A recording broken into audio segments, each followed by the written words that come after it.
Okay, good evening to all of you. Okay. May I hear some chess numbers who are attending here, our students who are registered and undergoing classes? Some of the numbers. Chess number Chess 112 numbers, present, please. sir. Good evening, everyone. Louder. This is chess number 112. Good evening, everyone. Chess number 161. Good evening, everyone. Chess number This is number 132. Okay. Good evening, everyone. This is case number 217. Good evening, everyone. This is Good chess evening, number everyone. This is chess 131. number 214. Good evening, everyone. This is 210. Good evening, everyone. This is test number 201. Good evening, everyone. This is chess number 176. Good evening, everyone. Okay. This is chess number 138. Good evening, everyone. This is chess number 213. As long as possible, you all are come on video and speak. It will be better so that it is a common platform for complete outlook and public speaking qualities that is supposed to come out here. So please make use of this opportunity. Okay. Go ahead, more. Good evening, everyone. This is chess number 218. Okay, morning. Good evening. Sorry. Yeah. All right. So, ladies and gentlemen, welcome to the Sunday Inspirational on 13th June 2021. I'm sure people who have to settle down, they have settled down. I wanted everybody to come join together in time so that we start the session in time. It's already about 7 minutes late, but nevertheless, there is some time for settling. All right. Those who are new to this seminar, webinar, welcome. Those who are my registered students or undergoing basic or advanced capsules, earlier they have gone in last 2 years, 3 years, 4 years, 5 years since they are attached to me and they are registered. They are welcome, and you are at the liberty to attend these seminars as part of the registered syllabus. So feel free to join without any hesitation, because these seminars are for all registered and basic and advanced capsule students presently or in past, whenever they were earlier, or how many attempts they are doing SSB, it's all fine. Before I commence the proceedings, I would like to before I commence the proceedings, I'd like to introduce the sessions that I'm taking. I'm undertaking a long-term slow-paced strategy classes for the students who want to appear for the CTS, NDA examination, AFCAT, any direct service, especially actually gear up in unprepared personality development, communication skills, behavioral analysis, psychological and overall preparation towards selection board interview. That is not a course in a slow term. Okay. Now we have 3 sessions, stage 1, stage 3. Okay. I will ask coordinator 114 is my coordinator today. I will ask him to flash my details, which I will help him to. Okay.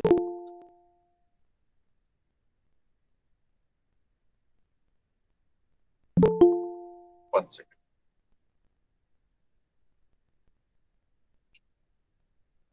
Okay, 114, you can just flash this stage-wise training on the chat box. Others can have a look, note down my details, understanding of this. Stage 1 is registration for about a month or so. Prepare for communication skills, personality development, public speaking, lecturate, etc. Attend many of the webinars, and you prepare for basic capsule. Also prepare for basic registration, for which there is a small token amount which I have displayed in the chat box. You can have a look. 114, have you? Okay. Just number 114, you can do that, needful, or I will give to 138. She can do that. I will ask her to do that. I will send her also. So when you finish, then you come to basic capsule where you get 19 exercises together, live as it happens for 5 days in a, so that you come to know at end where do you stand as SSB candidate for India or CSB. Having completed these basic sessions 18 hours, then we go to the third stage, advanced capsules, and we go for 3 months of slow training, in which psychological training, GTO training, interviewing, and the refresher capsule before you go for the SSB call letter. While you are also preparing for your SSB or your NDA or CTS exams. So it's a parallel process. Advanced warning, probably prepare for November, it is good for you. So all the details are available on the chat box. While we will not speak on that, that is one part of this seminar. Today's webinar will be divided into 3 parts, in which we will be firstly going through the new webinar, which is the daily use of the personality development program that is about after registration. So this is the first stage of people who are prepared to take program.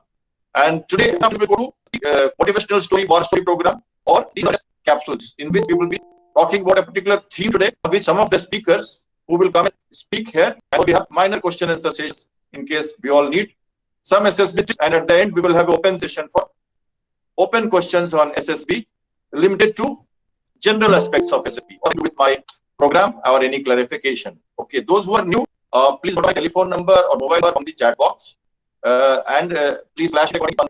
And after that, please send your brief introduction on my WhatsApp number so that we can give a number, because all my students are allotted a test number. This is basically to give a link so that we continue to attend these webinars after a good association. This is only to make a serious approach with me and associate with me. Otherwise, it becomes a casual affair of attending or not attending, and we do not know how many people will attend and the subject, who are the people who are going to listen to us. As you know, class students from 8th, 9th, 10th, 11th, 12th to graduation, first year and post-graduation, and those who are working in the various companies. All the students are here with me in program wherein we have very so English, Hindi problems, language problems, weakness, rural area, urban areas, confidence, underconfidence, all kind of things are touched on, and or everybody is brought to a particular level from where we can probably have the standards picked up for the service selection board.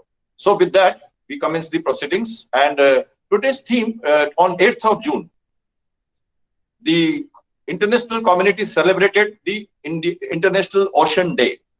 On 8th of June, Oceans Day was celebrated, and I thought that, you know, ocean is a subject which is generally not very close to the mind of people who are not in the coastal area, or even in the coastal area, they know only the coastal part of the ocean, but they don't know the vast ocean and its surroundings, its rich heritage, culture, its value to the human life, and so on. Many more strategic, maritime strategic, defense strategy, and neighboring countries' relationship, and aquatic. It has the minerals, it has the oil rich seabed.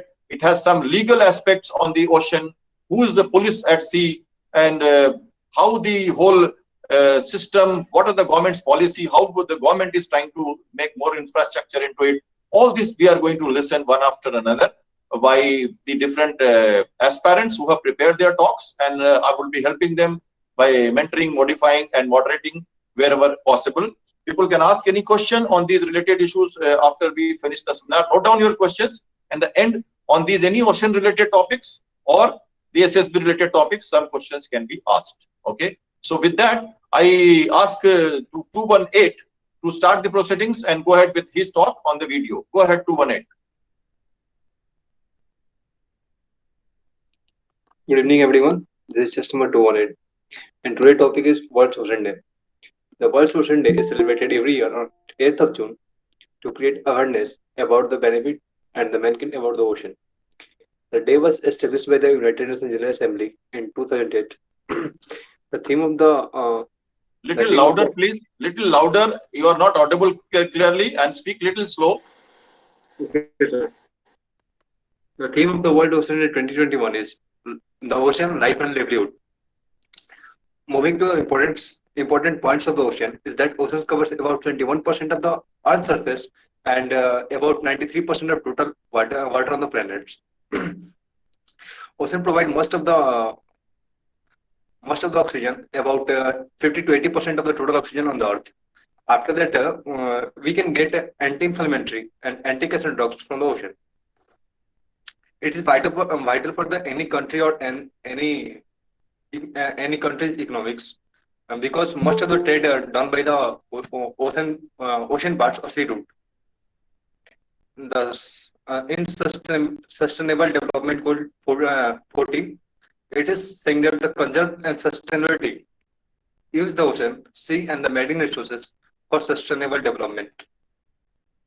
The main threat of the ocean is that pollution, overfishing, invasive species,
and the rising of acidity due to the extensive use of the fossil fuels, and the plastic is the main threat of the ocean, because nowadays a lot of people use the plastic and throw that in the river, and through their they arrive to the ocean. Thank you. All right. So he has given a opening session of why we are having this theme of Ocean Day today. As today is today is the week which is Ocean Day week, and we are dedicating ourselves to the oceans of the world. And as you know, oceans are very, very wandering, very, very surprising. It has got so many things under its bed, and there are various aspects we have about this. So what do we have in the ocean? What do we have in the ocean? And how does the ocean give us some livelihood? So I would like 176 to speak on the ocean, its variety and rich heritage, and what does it carry inside it. Go ahead, 176. Yes, sir.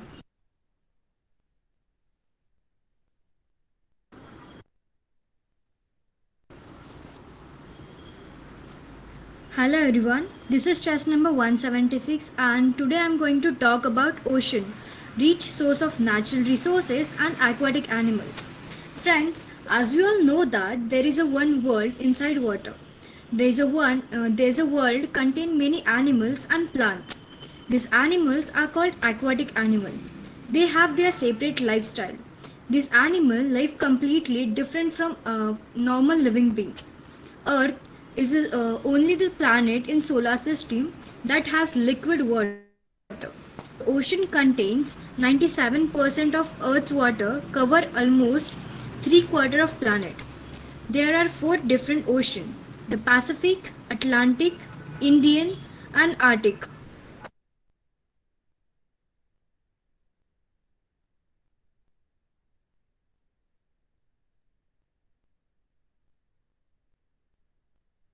Some disturbance on the audio, video. 176, are you there? Sir, she has left due to some network issues. All right. So we'll go ahead with the next speaker, and we will see.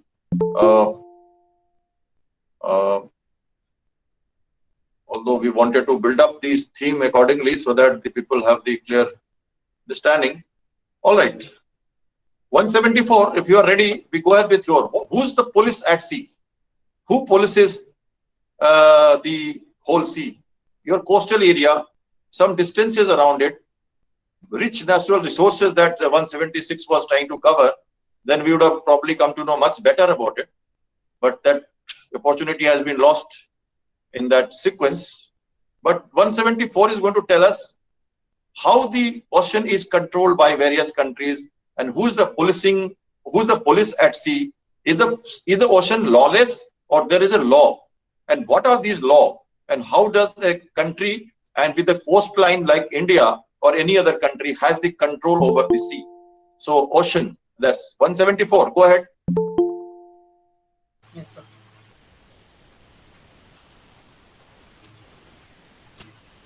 Good evening, everyone. This is chess number 174. My topic is the oceanic law.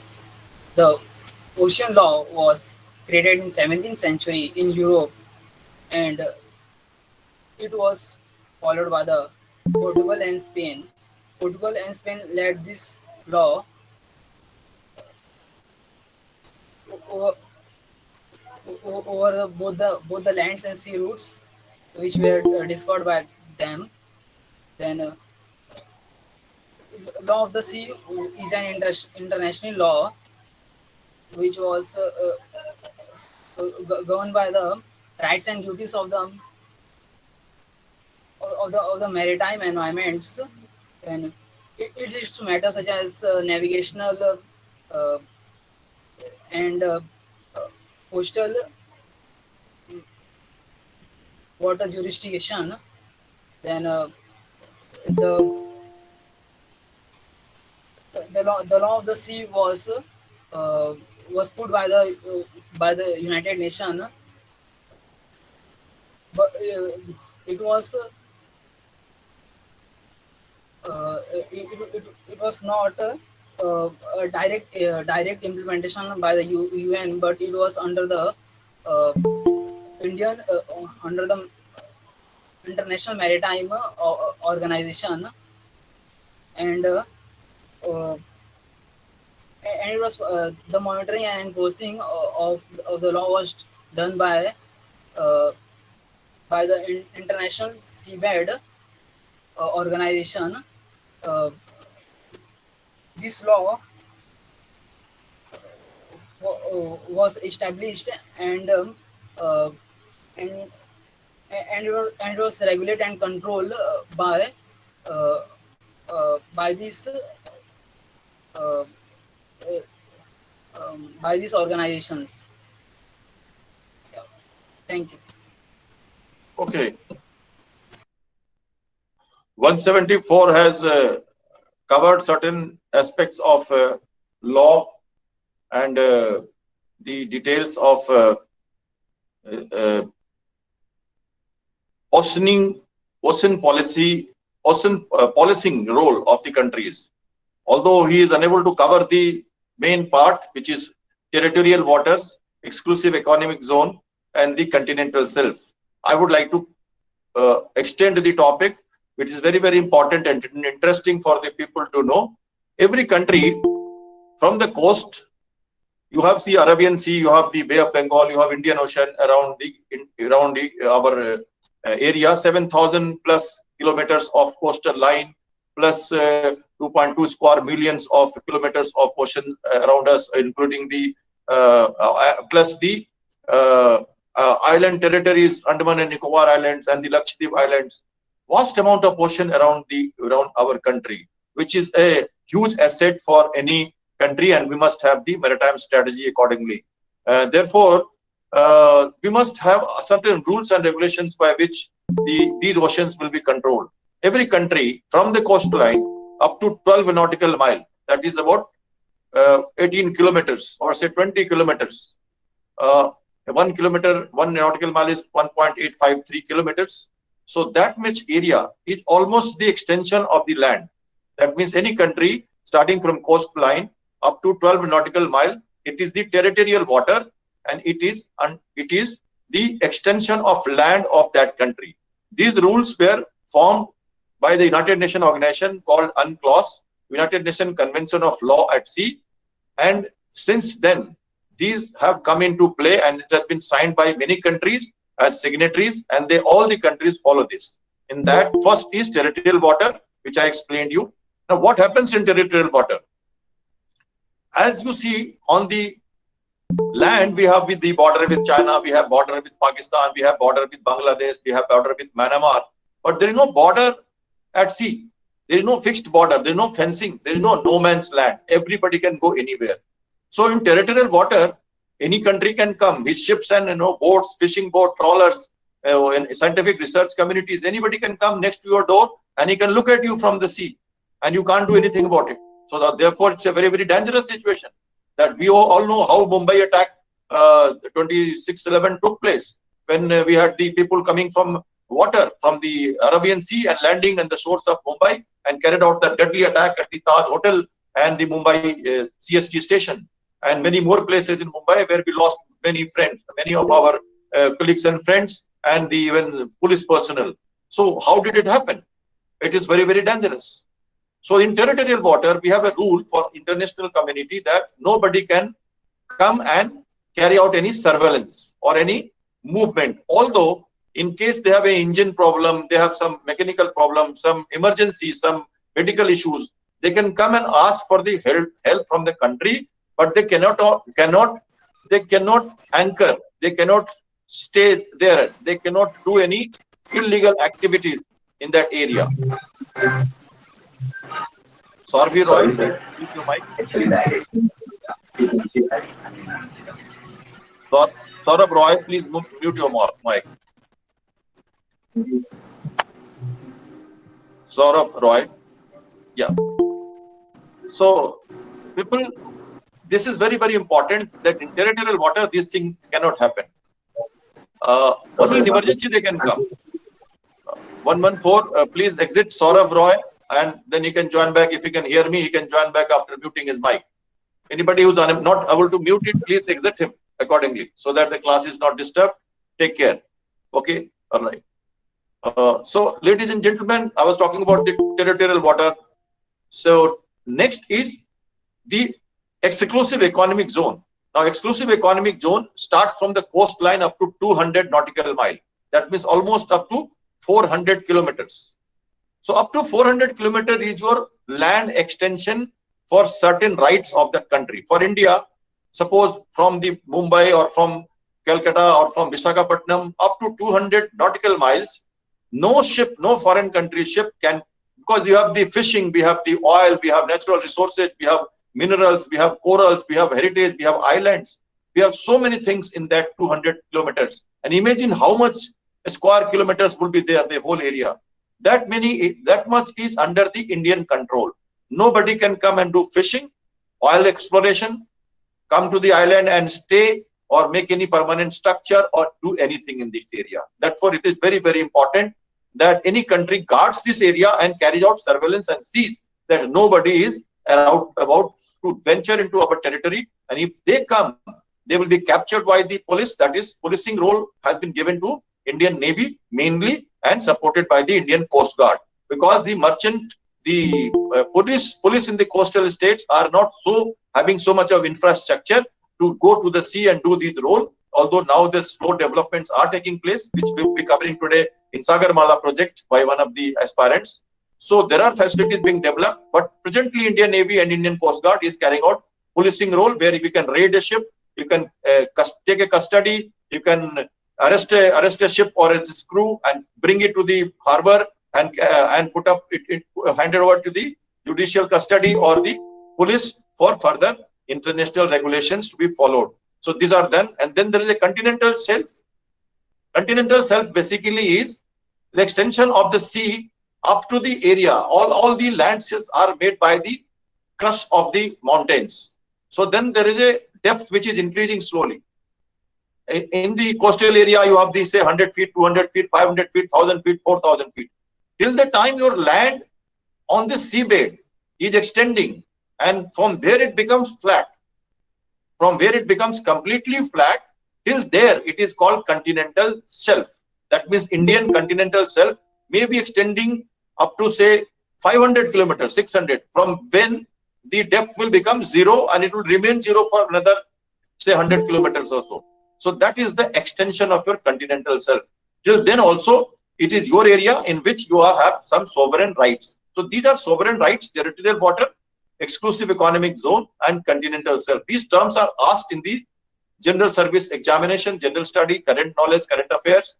And many times, like you are hearing in Taiwan, you are hearing in Malacca State, you are hearing in South China Sea, why the problems are happening. Chinese are claiming their territory, Philippines is claiming their territory, Australia is claiming own territory, Vietnam is claiming own territory, Pakistan is claiming own territory, Bangladesh, Sri Lanka, in between Rameswaram and Sri Lanka, India has some problem about the waters.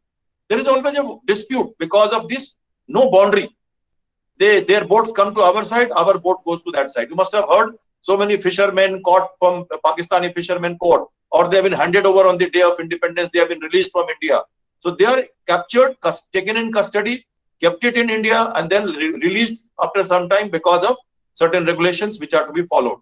So these are interesting things happening at sea while you are on the coast and the land, and in the landlocked place like Jammu or Kashmir or Rajasthan, or probably not Rajasthan exactly, but many of the places which is not having ocean and a coast. These are interesting things to know, and it's very, very useful information for them who must be likely to read more on ocean and understand what's happening at ocean while you are having a clear concept of law and order on land.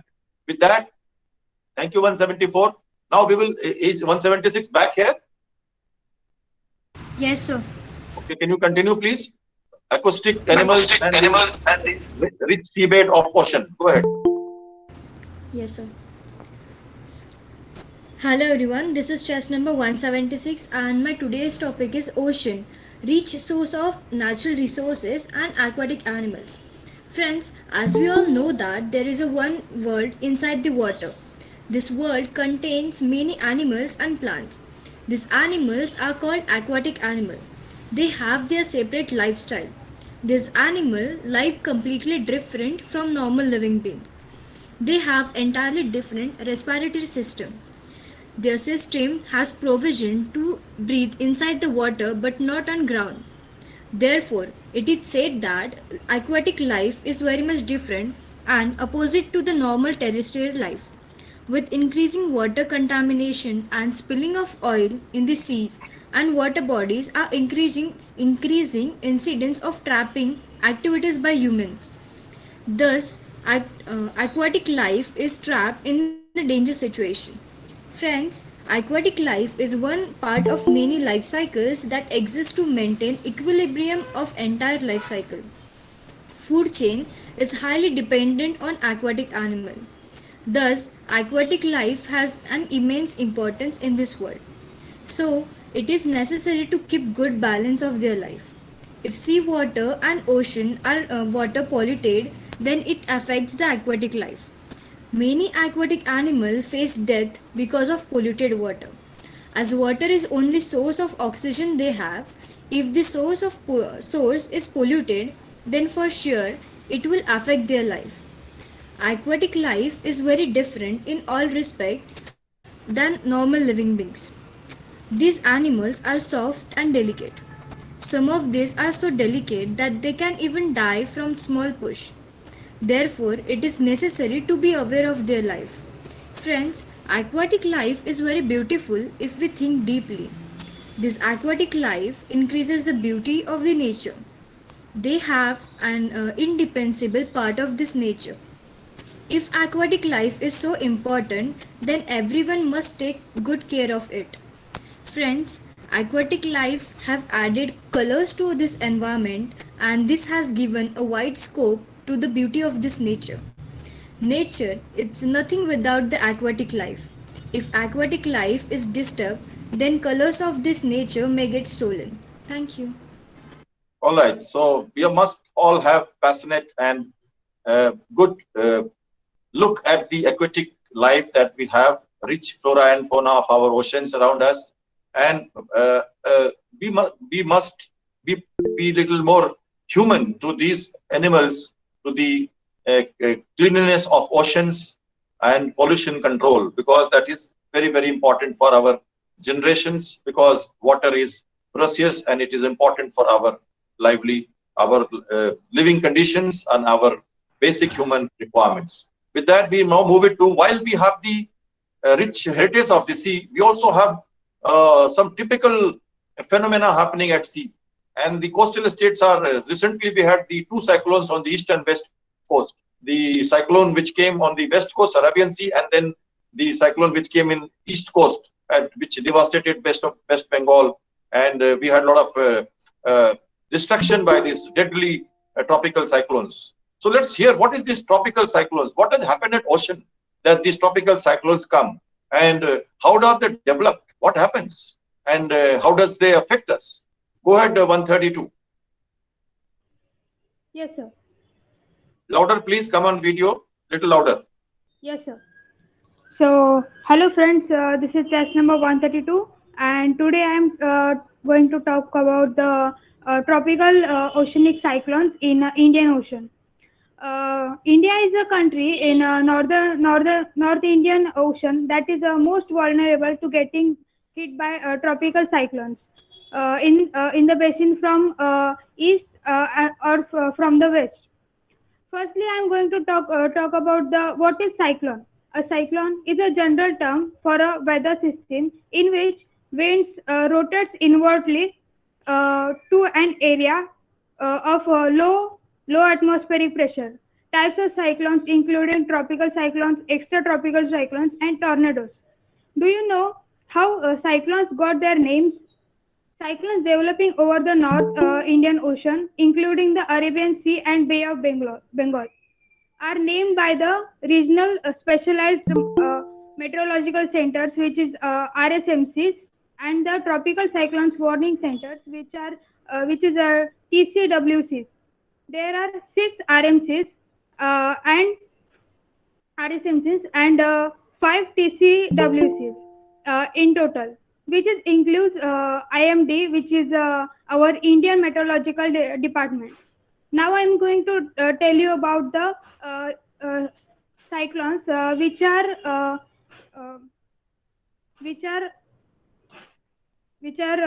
in last year.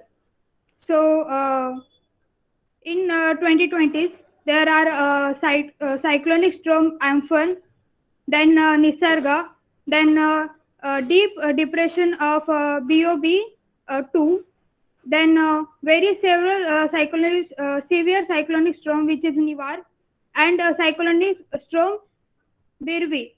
In 2021, depression BOB 01, then extremely severe cyclonic storm which is Taukte, and very severe cyclonic storm which is Yas. With all this, we can see that up to 8 cyclones affected Indian by period of 2020s. So, do you know how IMD, which is the Indian Meteorological Department, issued warnings for cyclones? The IMD issues warnings in 4 stages for Indian coastal areas.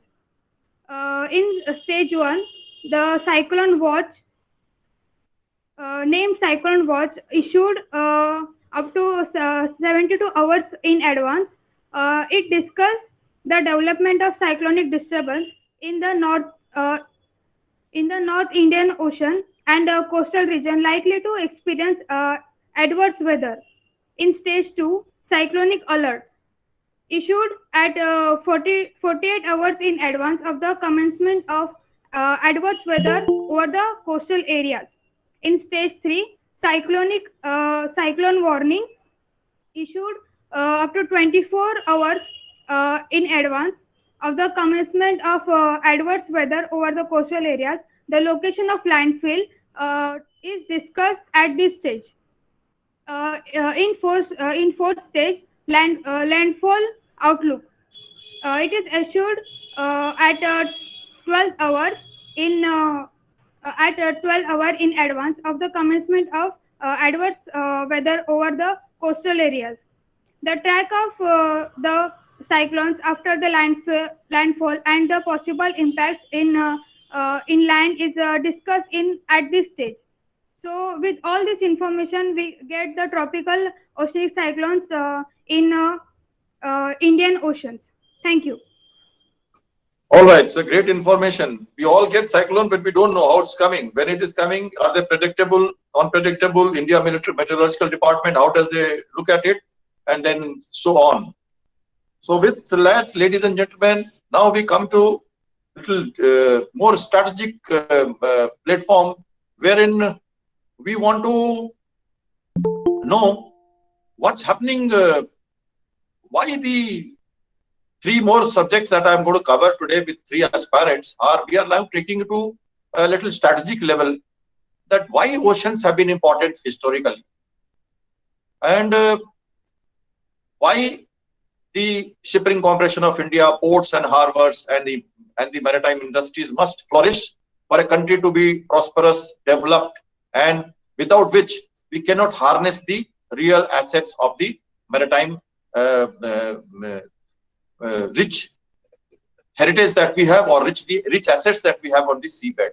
So now I call upon chest number 112 to cover up the infrastructure facilities development policy of the government, and how are we going to look at India as a developed country tomorrow from now, maybe 20-25 years later, when we have a vision to become more developed and maybe a superpower ambitions. So go ahead, 112.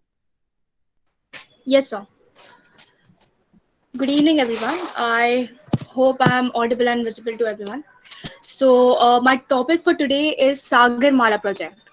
So the Sagarmala project was launched in the year of 2015 by our Prime Minister Narendra Modi and Ministry of Ports, Shippings and Waterways. So its main objective is to promote the port-led development in the country, and to reduce the cost of exports and imports, and domestic trade with minimum infrastructure investment. So improving the export competitiveness by developing discrete manufacturing cluster close to the ports, and optimizing the cost of import and exports container movement. Coming to its components, their components includes like a port modernization and new port development, then port connectivity enhancement with through that the enhancing the connectivity of the ports to the hinterland as well as the states. Another part is optimizing the cost and time of a cargo movement, like through the multi-modal logistics solutions, and including the domestic waterways. The port like the industrializations, then coastal community development, then coastal shipping, and inland waterways transportations. Coming forward to its implementations, like Sagarmala implementations, that the National Sagarmala Apex Committee, chaired by the Ministry of Shipping, will provide the overall policy guidance and approve the national perspective plan. So as these plans are being approved, as these plans are being approved, like they are crafted and detailed consultations with the key stakeholders and shareholders in the centers, and the states governments, or public sectors, then companies, as well as the private players from the shipping ports and etc. The implementation of the project is done by the central line ministers, and the state governments, or maritime board, and state level or port level. So the Sagarmala Development Company Limited has been set up under the Company Act of 2013, and to provide the equity support of the state level or a port level for the implementation of the project under the Sagarmala. And the implementation of the project take place through the private sectors, like PPP, which is a public-private participation, whenever they are feasible. So coming to its fundings, how they are provided. So it's not the fundings provided to the Sagarmala is either provided by the equity support from the Sagarmala Development Company Limited, or the budget of the Ministry of Shipping. So in the end of the conclusion, coming to the conclusion and the phenomena, this project is highly approved and is very beneficial to the India, and would gain a lot for India. And this development of the ports and harbors and the associated infrastructure facilities are the part of a maritime strategic plans, and plans which without or which no country can prosperous. So harnessing oceanic environment and developing the coastal infrastructure to stock of a huge assets involved in the remaining of the challenging tasks. So the present initiative is a long-term visions, and the next generation are sure to be these fruits. Thank you so much. Okay, so great understanding of development of infrastructure facilities. It also are connected to the river linking project of India, and transportation of all your items which are going through waterways to ocean, so that from Uttar Pradesh by the Gangas, it can travel to Bihar, and then West Bengal up to Bay of Bengal. So that is the kind of strategy being formed by the government, the companies all together, private partnership, to develop it. Okay, right, ladies and gentlemen. let's come to the second part of the topic, motivating. You see, from the historical perspective, oceans have been a very, very surprising or very, very exploring area of interest for the humankind. People have Cholas dynasties, Ashoka had sent Sanghmitra and Mahendra, his son and daughter, to various countries to expand the Buddhism. Arabian countries, we had the spice trade, Silk Route, China. People going to venture out to the other islands and making new, discovery of new countries like USA. These were happening in the world. Why do we need ports, harbors? Why do we need these kind of challenges? Why do the country go and expand themselves to other countries? What is this human nature to venture and to see, go around the world, see the places? Maybe when there's the opportunity, like British India had this empire of the whole world by their navy, their strong oceanic forces. So what is this? Let's listen to chess number 114 on this. Go ahead.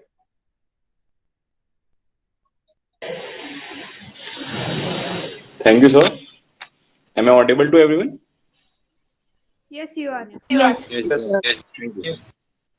So, friends, as we all know that the ancient history has divided into three phases. The first phase is mercantilism phase, which was between 1750 to 1813. Then the second phase was 1813 to 1856, that is industrial phase. And the third phase is financial phase, that is from 1856 to 1947. So today I'm going to talk about a very interesting topic, that is a transocean expansion of humankind. Friends, let me take you to 1948, when the first Portuguese, that is Vasco da Gama, searched a sea route to India via Cape of Good Hope, followed by Cabral to Francisco de Almeida, the first Portuguese governor. And moreover, when we remember about the Portuguese, they gave us the ship-making technologies, which is today's scenario plays an important role in the transocean expansion of humankind.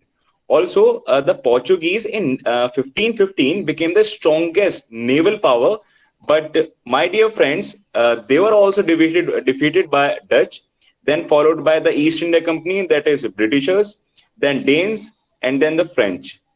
All the expansions led to the revolutionary oceanic expansion. But by this, we think that this revolution came after the Portuguese entered into the Central Asian region. So the answer is no. The transocean expansion was existing before 1498 also. It was restricted towards the North Atlantic and the South Atlantic region. But yes, we can say that the major development took place when it reaches to the Central Asian region, that is in the part of India and the Central Asian region. Now, let us come to the medieval history, that is the First World War and the Second World War, which took place in 1914 to 1918 and 1939 to 1945 respectively. The world realized the importance of ships, oceans, and the maritime war. The same thing is seen in today's time, when China is making water port in Pakistan and named it as CPEC, that is China-Pakistan Economic Corridor. For China, the shortest maritime trade to Africa, Europe, and the Middle East is through the Strait of Malacca.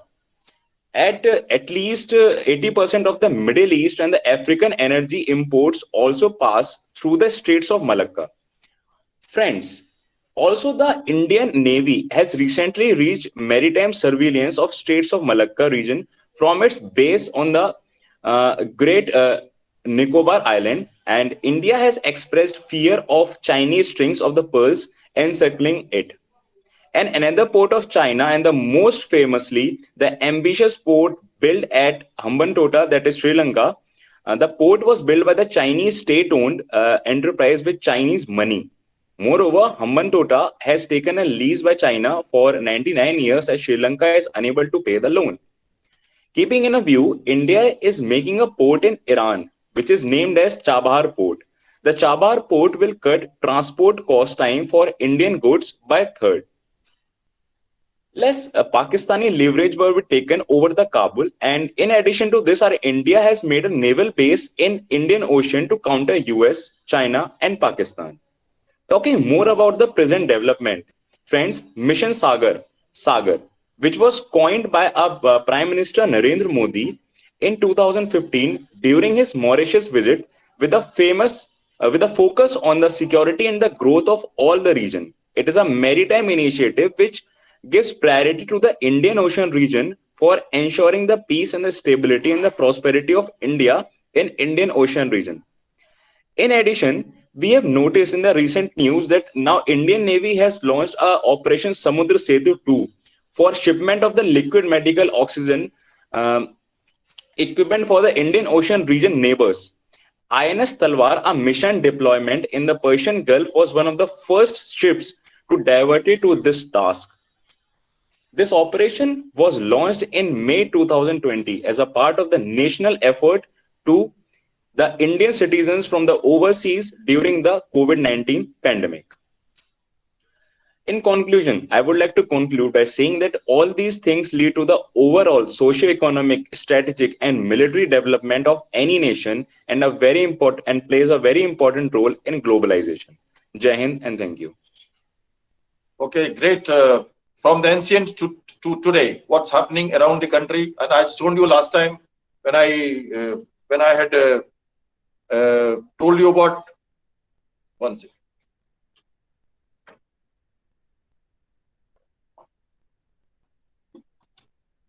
When I had covered the last time about the Sagar Setu project which is going on, we are giving help to the others. At Mission Sagar last year, when we Vande Bharat mission, when we brought a lot of people from the foreign countries, while there were some problems, whether it was because of the terrorist attack on the various countries or some disturbances, and we had to evacuate our citizens from various countries. We used Vande Bharat, then we used the Mission Sagar, and then presently this concept of going on the Sagar Setu project, we are able to help the neighboring countries. There was a time India has done it with. We have sent many items to other countries, and this is in return that we have. One of the examples which I carry myself, if I could share with you, is this mission, where you see this Operation Denim displayed here in 2001, and my name written here as Commander Shyam Kumar, humanitarian assistant to Sri Lanka. And you can see the Sri Lanka whole. Can you see the Sri Lanka as a whole? And this is the medical relief which was carried out during that. And this is the ship which I was commanding that time, INS Sharda. And my great memories, it is entering Port Galle of Sri Lanka, south of Colombo, where there is an international humanitarian receipt operation. This was the first Indian combined operation of Sri Lanka when the IDS, which is headed by the Chief of Defence Staff today, Integrated Defence Staff, which was formed in 2001. This was the first mission called Operation Denim taken by the Indian Navy, and recorded as historical first mission of INS Sharda, giving a flood relief mission for 20 days. But in later, we have the Army and Air Force aircraft came and took us. But I was the camp commandant of Operation Denim for 9 days at Port Galle, and carrying out 6 districts flood relief operations for 11 days, holding the camp duties. So this is the governor of Galle, which is accepting the medical relief from me at that time. So this is a memory which I carry from myself. When I see these operations happening right now on the ocean, I feel very attached and nostalgic to get back to my days of my captaincy as warship captain, wherein I did these operations for the other countries and felt very proud of being a citizen of the great country like India. Okay, now what's happening right now in the Indian Ocean? What are the challenges? Who all are gearing up around us? Are we getting encircled from other sides? Are we getting into trouble? Are we into the very, very dangerous situation of adversaries from far coming us to Indian Ocean? Is the Indian Ocean remains Indian, or it is now a world's ocean? Every second other person is coming and knocking the doors of ours in Indian Ocean. Let's hear chest number 138 on Indian Ocean and its present challenges. Go ahead, 138. Good evening, everyone. This is test number 138. Thank you, sir, for giving me this opportunity. So, I'm going to talk about Indian Ocean and its present challenges. Just put the slightly below. You can't see her. No, other way. Down. Down. We can see you only half. Yes. So, Little down. We can't see your eye. We can't see your eyes. Down. More. Yes. Hold it here. Okay, sir. Friends, the Indian Ocean is one of the most densely populated region in the world, and it is the third largest water body in the world, with covering an area of 70.5 million square kilometer and hold 20% of the world water. 20% of the water in the Earth's surface.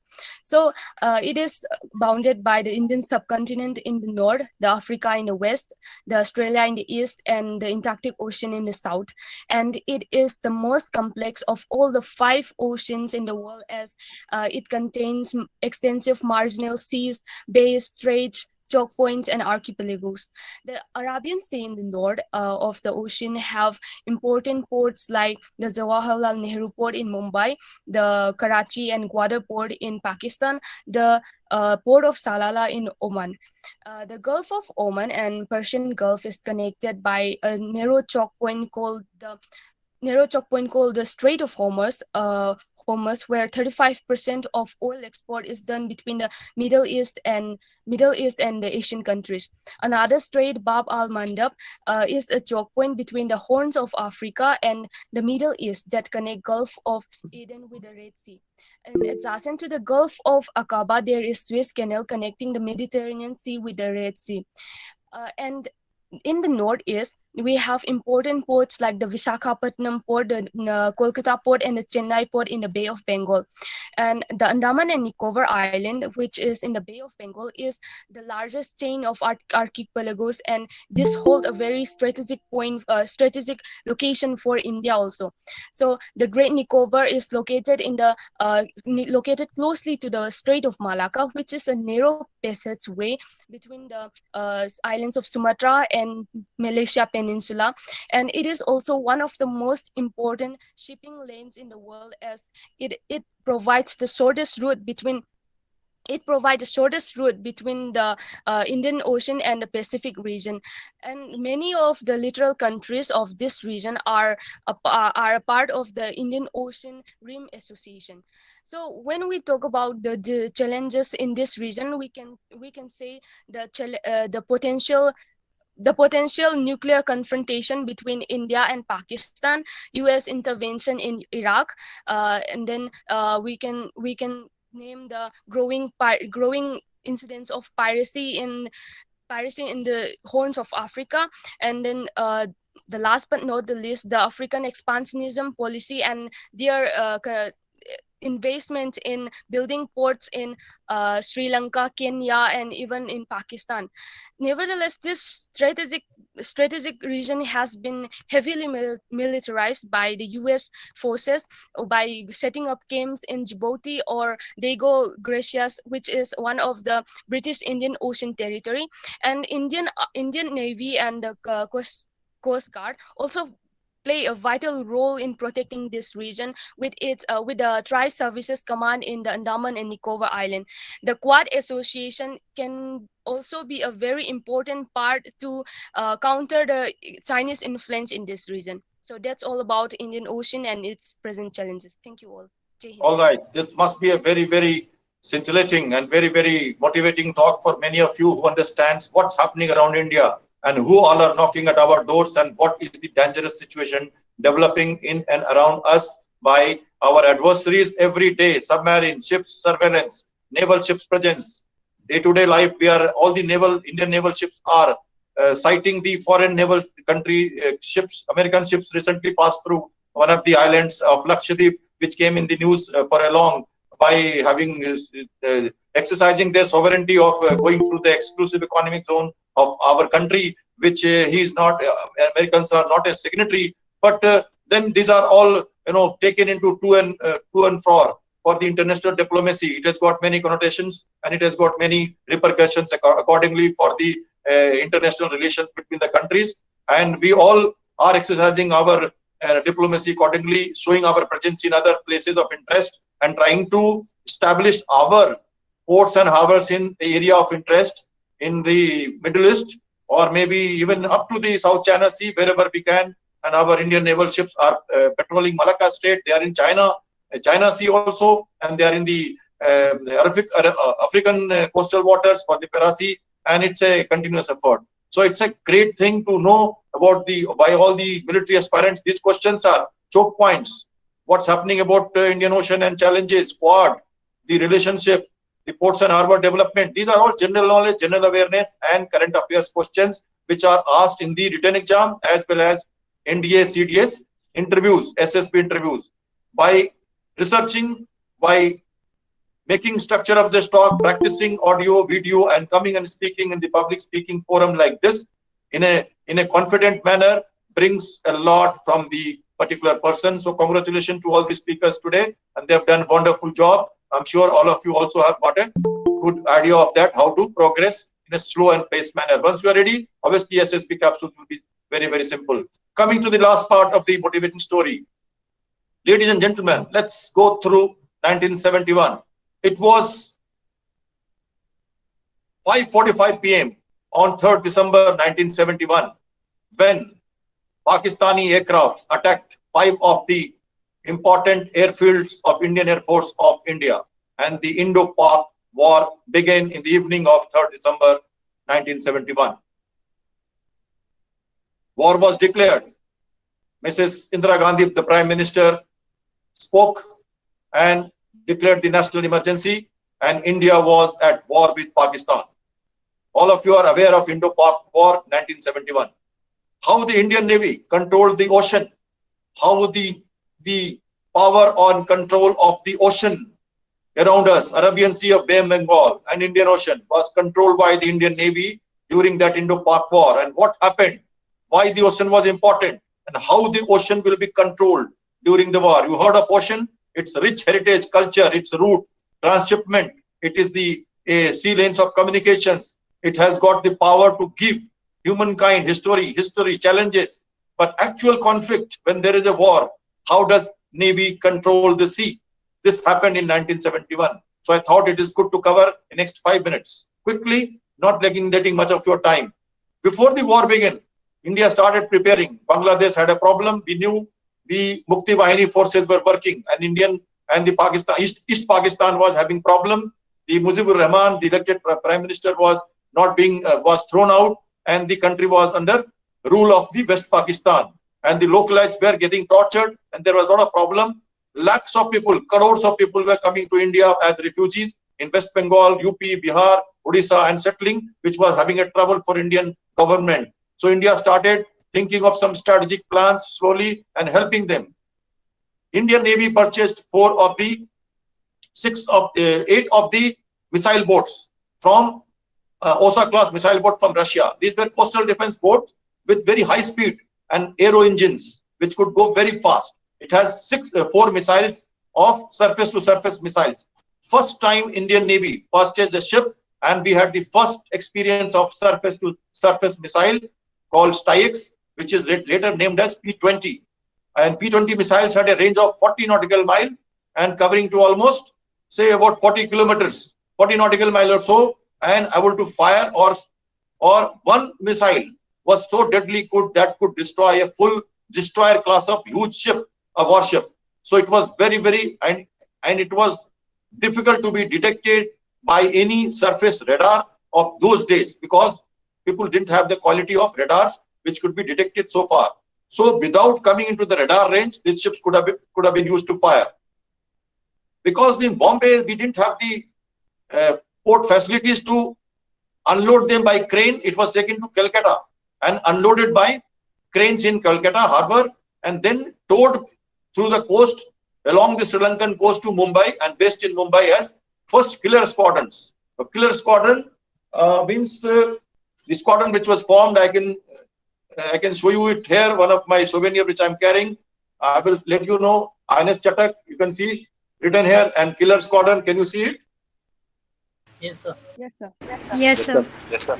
Okay, I'm carrying a souvenir cap of those days, and I will explain you. INS Chatak was one of the ships which was later prepared in India also. Some of the ships were prepared in India also, manufactured in India also.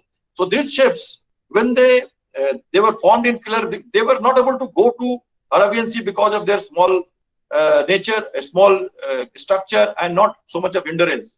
So Indian Navy thought that we can tow it from Calcutta to Mumbai. Why can't we tow it to Arabian Sea close to Pakistani area and carry out attack? Therefore, Indian Navy quietly planned Operation Trident, and later on another operation called Operation Python. These are available on Google. You can search and look at it. Operation Trident was planned by Indian Navy by a great tactical acumen by the fleet staff and the chief of the naval staff downward to the commander-in-chief and the fleet commander. And under the command of Commander B.B. Yadav, and the three ships called INS Nipat, Nirgat, and INS Veer. Nipat, Nirgat, and Veer. The Chatak is the same class ship, which I will tell you later why I am covering that part.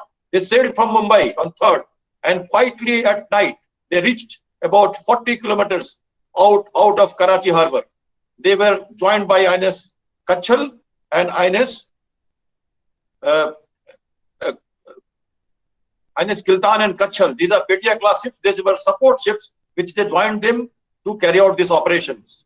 And INS, by about midnight, 12 o'clock, 11:45, INS Nirgat swiftly came very close to the enemy harbour of Karachi. Just 20 kilometers, 25 to 30 kilometers out of Karachi harbour, because the Karachi harbour was full of oil-rich dams, and they had the oil storage facilities there, and main harbour of Pakistan, from where they could carry out cargo handling, petrol shipping, and ammunition, arms, and shipment of men and material to East Pakistan through ocean. And that was required to be blocked or stopped so that the East Pakistan do not get the supply of any kind, because from land they could have not gone. Only way was to reach East Pakistan from West Pakistan was through Karachi harbour.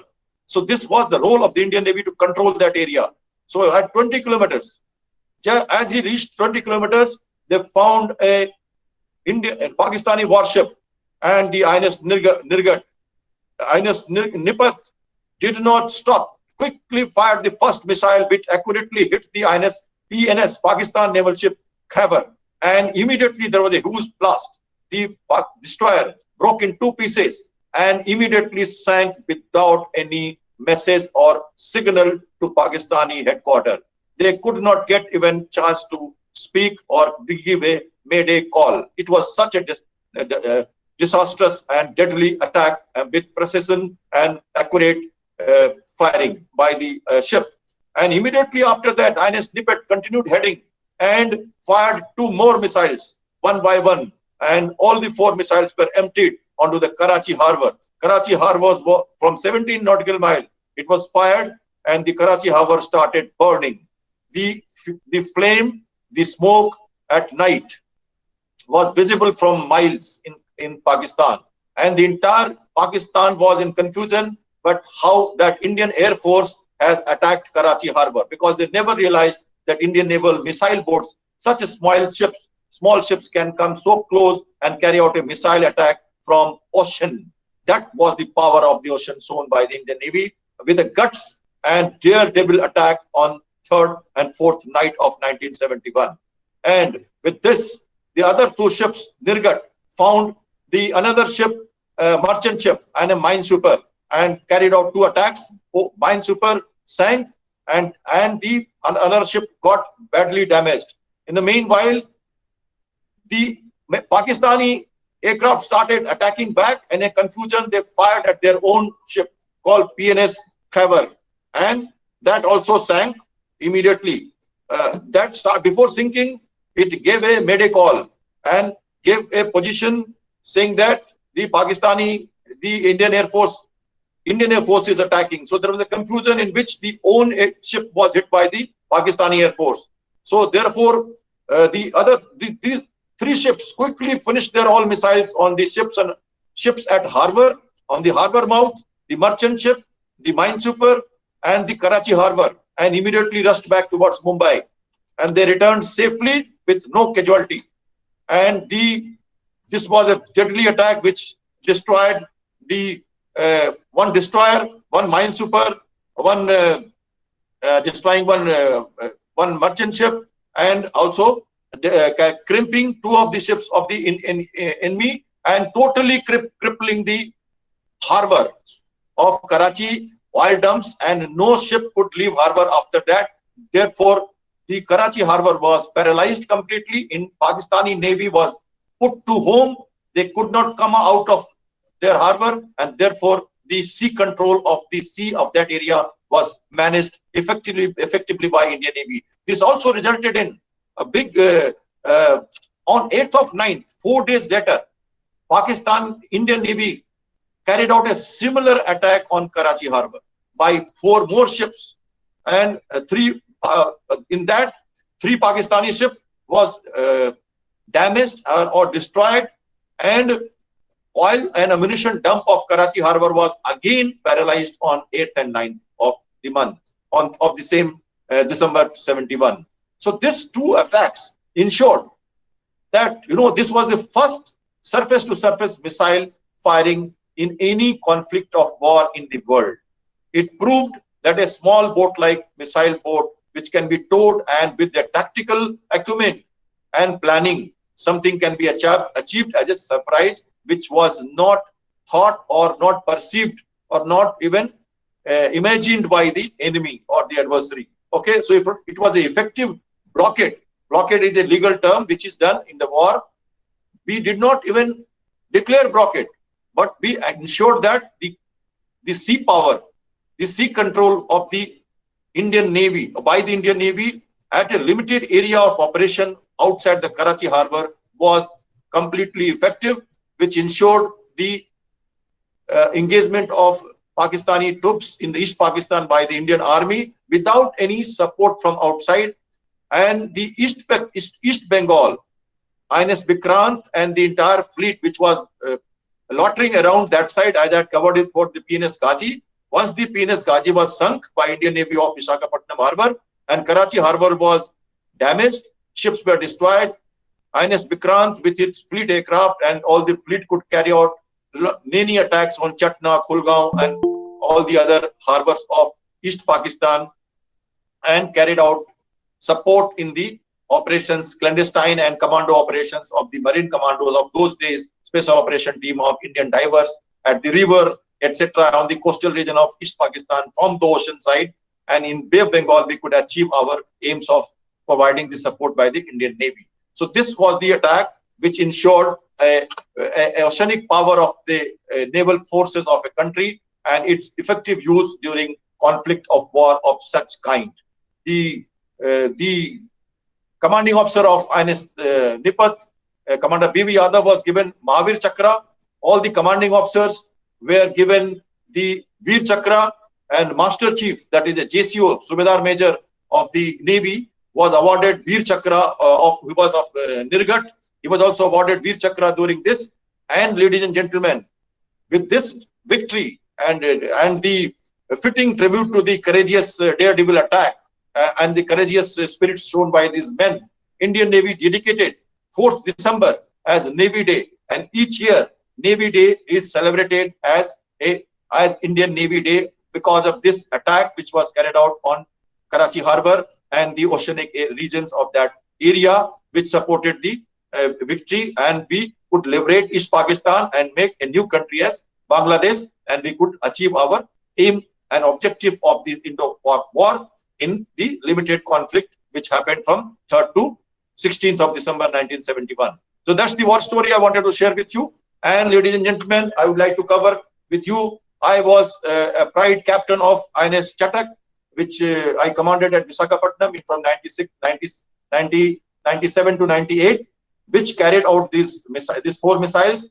And I also had the proud privilege of firing a surface-to-surface missile, live missile, from my ship under my fingers, and which was fired at surface ships, and it was destroyed by the other side as from surface-to-surface missile. It passed 1 kilometer from INS Godavari and INS Rajput of Eastern Fleet and Western Fleet combined exercise on maybe 10th August 1997, if I remember precisely, because it is close to my heart. And when I fired, it went so many miles away, passed from 1 kilometer from ship, and it was destroyed by the surface-to-air missile of the other warships. So that is the war story that I want to cover today.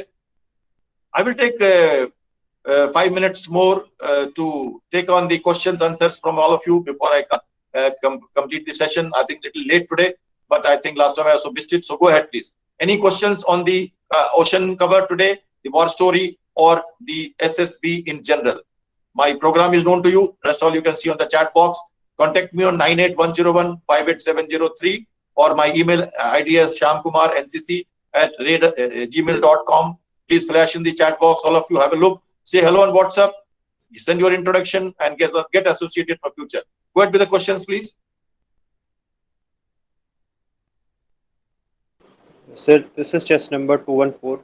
Sir, Yes. I want to ask the question does India have any base in the Indian Ocean apart from our own territory? Means India does in not the have other any. countries. Okay, 114. Would you like 114? Would you like to answer this? 114. Yes, I am audible, sir. Yes, yes. Go ahead. Something to do with Iran and Pakistan and Iran, and Yeah. Indian involvement in Iran.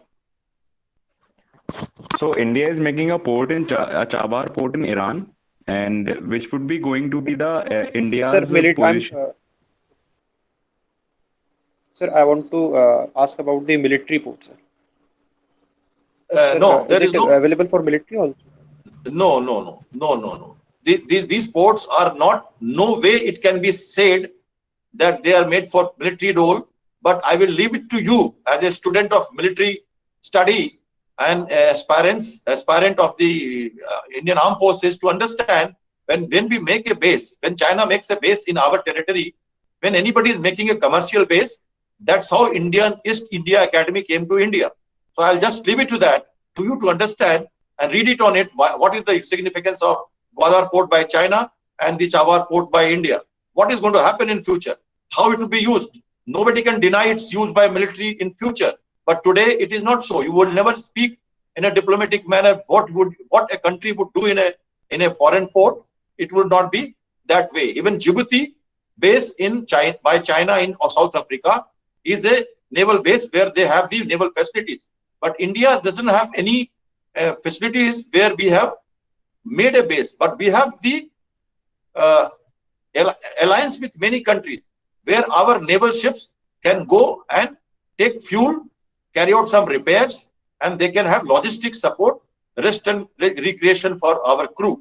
And those kind of agreements are made by many countries for increasing our sea endurance and sea reach in the world, in the ocean environment of the world. Okay. Okay, I will continue with the same session on next Sunday, or maybe later whenever we can. Those who want to continue with the association, please grow accordingly and continue with that. Today I have not been able to get anyone else to speak on the successful candidate note, but as on when because of people joining instructions and all, those who have just got the call letter, people are all in a hurry to move on to the academy in next few days. So as on now, we will be not able to achieve that part today. But I being a successful person, I'm always available to you to share with you my experiences of SSB anytime, and you can gin up for my interviews. Okay. So anything else? Otherwise, we take we end this session, and I hope it was fruitful. You all enjoyed. So let's make the session end accordingly, and wish you all the best to all of you. Thank you. Jai Hind.